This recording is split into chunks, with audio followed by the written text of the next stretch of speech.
welcome to my 2023 reading wrapped. Now, I'm actually taller than I put the camera, so I'm just gonna scooch you up a little bit really quick. Hello everyone, and welcome officially to my 2023 reading wrapped. All of the books that you see behind me, or saw behind me, are the books that I read in 2023. I guess that's technically incorrect information because all of the books that were behind me were read in 2023, and also about probably like 20 from my Kindle that I don't have physical copies of, but still, that's my reading for 2023. Now, I did not do any monthly reading wrap-ups for this year just because I didn't start making book content until like November, and it wasn't even on this channel. So only for this year, we are going to go through all of the books that I read by month, like how many books in that month, and like what books belong in each month, and we'll see my reading all together, which is insane. But before we do that, let's talk about the statistical stuff, the gossip, what the people want to know. I personally use Goodreads, but in addition to Goodreads, I also have a Notion where I put in all of my books.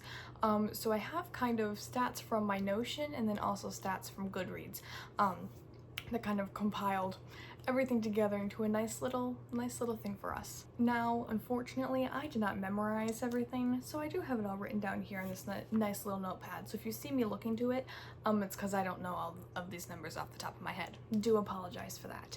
But let's talk about my statistics for this year. Starting with the month statistics, my top reading month was December. I read 11 books in December. And my lowest reading month was either January or March, where I only read 2 books. With all of the books that I read, that averages out to about 5.7 books a month. And speaking of books, let's talk about my goal for this year and how I did. Something to note just really quickly is that at the beginning of the year, this year, is when I really started to get into reading again. And I didn't really like jump back into it and read a whole bunch of books at one time, which is why like January and March have 2 books and December has 11. So my goal was really low and I didn't think I was even gonna hit it. And in addition to that, my rating system's kind of all over the place this year because I didn't really feel like I could be mean to books in the beginning, and you'll kind of see that as we go through. But I did just want to preface that really quickly before I forgot, because I feel like that's important information to know when I tell you about my books. Regardless, at the beginning of the year, I set my Goodreads goal to be 24 books. This year, I read 69. And I didn't do it on purpose. For those of you who are wondering, that is 288% of my goal, or 46 books more than I needed to read. Out of those books, 7 of them were 5-star reads and 2 of them were DNFs. Honestly, that's not that bad. And moving into the books themselves, I read 24,118 pages. The shortest book I read was Sea Raiders by H.G. Wells, and that book is 59 pages. And the longest book I read was Keys to the Demon Prison by Brandon Mull, and that one is 604 pages. In case you're wondering, that averages out to about 349 pages per book. That sounds about right. And then, finally, my rating system for this year. I did not go and count how many of like 1-star books I gave, 2, 3, 4, that because I do a lot of half rating and I don't really know whether to put them lower or higher. So just overall, my average rating of books was 3.3 stars out of 5. And honestly, I'm not too mad at that. You know, it could be a little bit higher, but 3.3 is really good because for me, 3 stars means I liked the book, I enjoyed it, I would recommend it. I think overall, 2023 was a very good reading year, statistically wise, I guess. But moving on from our statistics things, let's talk about our books. I am really quickly gonna reorganize behind me because there's like 2 months in each of these stacks, so let me get our books for January. Okay, so starting in January is one of my lower reading months. I only read 2 books in January, and this right here is my stack. In case you're wondering and you're being like, Paige, that's 1 book. I know, when I first started reading, I made the mistake of giving books to my friends who wanted to read them, and I've yet to receive like 4 back. So we'll talk about them with a beautiful image when we get to that point. So, starting in January, the first book that I read was Lightlark by Alex Astor, which I gave a 3 stars. And then the second book I read was House of Hollow by Crystal Sutherland, I believe. I don't have the author written down. It looks like this, absolutely beautiful.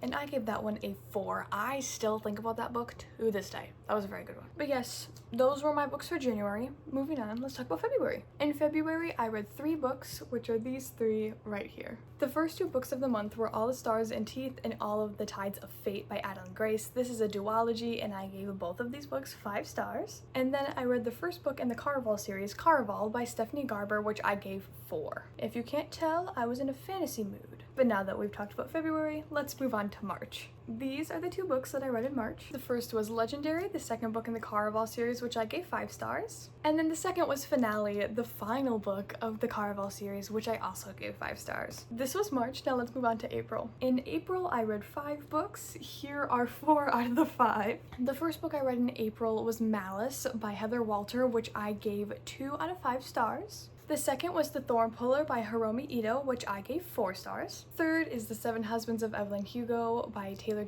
Jenkins Reid, which I gave 4 stars. Then I read The Inheritance Games by Jennifer Lynn Barnes, which I gave 4 stars. And The Hawthorne Legacy by Jennifer Lynn Barnes, which I gave 5 stars. This right here is my April reading month, and moving on from this month is kind of where we start to see that I really fell into the reading trap. But now that we've talked about April, let's talk about May. These right here are the 5 books that I read in May. First, I finished up the Inheritance Game series by reading The Final Gambit by Jennifer Lynn Barnes, which I gave a 4 stars. Then I read The Grimrose Girls duology by Lauren Pohl, the first of the novels being The Grimrose Girls, which I gave a 4 stars, and the second being The Wicked Remain, which I also gave 4 stars. Next, I read Kintu by Jennifer McCubby, which I gave 2 stars, and then The Haunting of Haji Hotak and Other Stories by Jamal Kochai, I believe is how you say his name.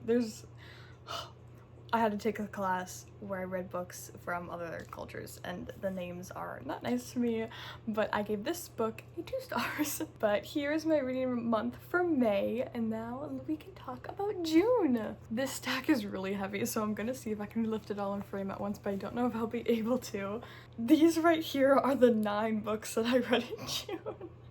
Oh, this one's really heavy. The first thing that I read in June was the first 4 books of the Lore Olympus series by, who is it by? Rachel Smith. I gave the first volume 4 stars, the second volume 4 stars, the third volume 4 stars, and the 4th volume, you guessed it, 4 stars. Then I read The Ministry of Utmost Happiness by A. Roy, which I gave 4 stars as well. And then I moved on to my next big series, which is Fablehaven by Brandon Mull, and here's the first book, just called Fablehaven, and I gave this one 4 stars. This is the second book in the Fablehaven series, Fablehaven Rise of the Evening Star, which I gave 3 stars. Then I read Big Tree by Brian Selznick, which I gave 4 stars. And then finally, wrapping up June, is Hidden Pictures by Jason Rekalk, which I gave 4 out of 5 stars. I don't think I'm physically able to lift that stack again, but those are the 9 books that I read in June, which leads us to our next summer month, which is July. This right here is my stack for July. I read 8 books. The first being Fablehaven Grip of the Shadow Plague, which I gave 3 stars. Second is The Way Back Home by Courtney Peppernell, which I gave 4 stars. Next is Sia Martinez and the Moonlit Beginning of Everything by Raquel Gilliland, I believe it is, which I gave 3.5. Cupid's Match by Lauren Palferman, which I gave 4. Next is Fablehaven Keys to the Dragon Sanctuary, which I gave 2.5 stars. This is the 4th book in the Fablehaven series, by the way, if you didn't pick up on that. Moving on is Remarkable Ruby by Terry Libinson, which I gave 3 stars. And then Becoming Brianna by Terry Libinson as well, which I also gave 3 stars. And then finally, to wrap up July, I read Mere Girls by Kelly McWilliams, which I gave 2.5 stars, not 3, 2.5 stars. These are the 8 books that I read in July. Now I can talk about August. These right here are the 7 books that I read in August, minus one that's in Narnia. The first book was The Sea Raiders by H.G. Wells, which I gave 3 stars. Next is The Housemaid by Frida McFadden, which I gave 2.75 stars. Then I read The Open Boat by Stephen Crane, which I gave 2 stars. The Ocean at the End of the Lane by Neil Gaiman, which I gave 2.5 stars. The final book in the Fablehaven series, Fablehaven Keys to the Demon Prison by Brandon Mull, which I gave 3.75 stars. The second to last book of the month, Radio Silence by Alice Oserman, which I gave 4.5 stars. And then finally, Darling by Kay Ingram, which I gave 2.5 stars. Once again, here are the 7 books I read in August. Let's move on to September. These right here are the 5 books that I read in September. The first one being The Obsession by Jessie Q. Citano, which I gave 4.5 stars. Following it up with This Delicious Death by Kayla Cottingham, which I gave 3.5 stars. The One and Only Bob, which is a sequel to The One and Only Ivan, if it sounds familiar, by Catherine Applegate, which I gave 3.5 stars. And then also The One and Only Ruby, also by Catherine Applegate, which also got 3.5 stars. And then finally, I read episode 13 by Craig DeLuey, which I gave 2 stars to. I have a vendetta against this book. But yes, these are the 5 books that I read in September, and now we can talk about October. I'm excited for October. Now, before we get started, I do just want to point out that October is the month that I discovered the Kindle, and it's also the month that I took my first, level 200 classes at college, so it's kind of a weird reading month. But let's talk about the 4 books I read in October. The first was Hooked by Emily McIntyre, which I gave 4.5 stars. Following it up with The Legends and Lattes by Travis Baldry, which I gave 4 stars. Travis by Mia Sheridan, which I gave 2.5 stars, which I didn't realize was a sequel to Archer's Voice. I read it by itself, so that might be my fault. I know that book is very loved. And finally, The Dead and the Gone by Courtney Gold, which I gave 3 stars to. Here is my little baby October stack. Now we can move on to November. This right here is honestly my pathetic looking November stack. However, I did read 5 books on the Kindle, so let's talk about them. So in total in November, I read 7 books. The first book of the month being King of Battle and Blood by Scarlett St. Clair, which I gave 2 stars. Following it up with The Wrong Place Runtime by Gillian McAllister, which I gave 2.5 stars. Of Feathers and Thorns by Kit Vincent, I believe, which I gave 4.5 stars. A Court of Ravens in Ruin, whose author I can't remember, which I also gave 4.5 stars. When Stars Come Out by Scarlett St. Clair, which I gave 2.5 stars. All the Lies by Nicola Sanders, I believe, which I gave no stars to because I DNF'd it. And then finally, The Rise, whose author I can't remember, which I gave 3 stars. This reading month may look pathetic, but this is when I really found some books that I really loved. So November was one of my favorite months of the year. But finally, let us talk about December. This right here is my 11 book stack for December. However, I did read 6 books on the Kindle, so let's talk about December. The first book of the month was The Escape Racers by Hannah Abigail Clark, which I gave 3.5 stars. Following it up with The Risk by St. Abbey, which I gave 4.5 stars. The Paris Apartment by Lucy Foley, which I gave 2 stars. The Sweetest Oblivion by Danielle Laurie, I believe, which I gave 4.5 stars. Sidetracked by St. Abbey, which I gave 3.5 stars. Scarlet Angel by St. Abbey, which I gave 4 stars. Misrule, which is actually the second book in the Malice duology, which I read way back in the beginning of the year, and I ended up DNFing this. Yeah. Then I read The Scratch Doubters, which is the sequel to The Escape Racers by H.A. Clark. Then I read All the Lies by St. Abbey, which I gave 4 stars. Following it up with Fire Becomes Her by Rosie Thor, which is a 5-star read.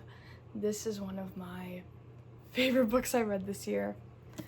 Oh, this book is beautiful. It's so beautiful. And then finally, my final book of the year, which is Painted All Red by St. Abbey, which I also gave 5 stars. I don't know how I ended up with the last 2 books of my year being 5-star reads, but I think that was a perfect way to end the year. But yeah, we just talked, or I gave you the rating of every single book that I read this year. I know that it's probably not as in-depth as most people do, but I read so many standalones this year rather than series that I was like, well, it's kind of weird, you know? In addition to that, most of the book people that I watch who do like the 20 23 wrap-up videos, or I guess like any year wrap-up videos, they always do it by like series and then standalones, and they give like the series and overall rating. And I thought about doing that, but just the fact that we didn't get to spend the entirety of 2023 together, I thought it was more, I guess, fitting for this year to do it by month. And then next year we will do it by series and standalones to get a little bit more in depth, which I'm very excited for. But yeah, if you are looking for any recommendations from this book list, a couple that I would highly recommend would be Fire Becomes Her by Rosie Thor is definitely going to be on there. The Inheritance Game series is a really good series. I did really enjoy that. Legends and Lattes was a really good one. That one stuck with me. I highly, highly, highly recommend House of Hollow by Catherine Sutherland. I still think about that book to this day, and I'm going to buy myself a new copy because my friend won't give me my back. I read a lot of good books this year. As far as any books you can skip, I personally would skip anything by Scarlett St. Clair. I didn't enjoy either of the books I read from her this year, although I am trying one series that a lot of people love in the upcoming year, which I'm kind of excited for, kind of nervous for. You can also skip, I don't know, I read quite a few middle school books this year that I've been dragging around for a couple years, like the Fablehaven series. That one, honestly, you can skip it. It wasn't that great, but I was determined to read it all, so that's how that came around. If you were looking for any more like in-depth, you know, reviews or ratings or anything like that, I always put a comment on my Goodreads reviews, just because I know some people don't want to watch like 20-30 minute vlogs, and I also will just keep talking, and sometimes it's better to read the mouth spew that I put on Goodreads right after I finish a book. I am completely unhinged on there, so I do apologize for that. But yes, that officially brings us to the end of 2023. And in case you didn't watch last week's video, I'm gonna let you know right now, really quickly, my only reading goal for 2024 is to read 75 books. And seeing as I read 69 this year, I don't think that'll be too hard to reach. But I'm hoping that it's, you know, a stretch enough that I still grow and push myself to read a little bit more, just because some of the books I read this year were like 50-page books and like graphic novels, and that's not what I want to focus on the upcoming year. I'm very excited. I have so many good books for this upcoming year, and I'm so excited to read them with you guys. But yes, thank you guys so much for your support in 2023, even though it's only been a couple of videos. I really do appreciate it. And thank you for watching this video. I hope that you found either some good book recommendations or some, you know, have some opinions that I also have. And if not, that's fine. Put them in the comments. I would love to talk with you about books, even if, you know, our ratings were different. I would love to see what you thought of a book that I read and why you thought that, and maybe it'll change how I feel about the book. But yeah, that's all that I have for you today. I look forward to seeing you next week for our first official reading video of 2024. And I am just so excited for this new year with you. Alright, bye guys!